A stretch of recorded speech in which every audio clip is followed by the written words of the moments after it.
A zdravím, mé jméno je Pavel Venera a dnes bych vám chtěl něco o sobě povědět. Hlavně proč chci na vaši školu a proč zrovna kamerama. Jestli se ovšem chceme tady to dozvědět, musíme se vydat na úplný začátek všeho. Rok 2010. Ano, to je ten rok, kdy vznikl Instagram, ale hlavně jsem se narodil já.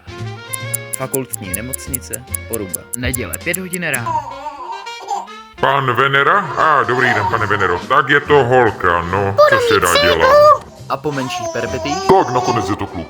Takže tohle jsem já, vážící asi okolo 3 kg. A jméno Pavel jsem dostal, protože brácha je Petr, takže jako Adam a Eva, Petr a Pavel. A nyní má rodina. Mamka Kateřina Venero, trenérka bojových umění a taky masérka. Taťka Petr Venera, trenér bojových umění. Brácha Petr Venera, student střední školy.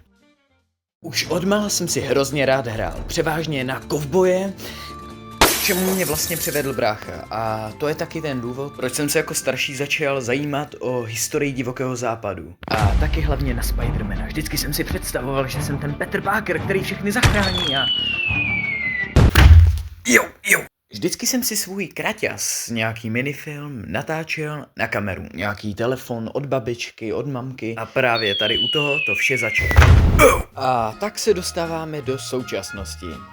Začal jsem se více věnovat filmům, dělal jsem i pár reklam, jak pro kroužky, do kterých chodím, jakože třeba Pionýr nebo K1 Sport, tak jsem třeba dělal i reklamu pro značku Život je porno. Převážně tvořím se svým bratrem, stali jsme se jakýmsi filmovým duem. Jak jsme si kdysi hráli a natáčeli společně, tak nakonec bychom oba rádi skončili někde u filmu. Já nejraději za kamerou, on jako pan režisér. Ahoj brácho.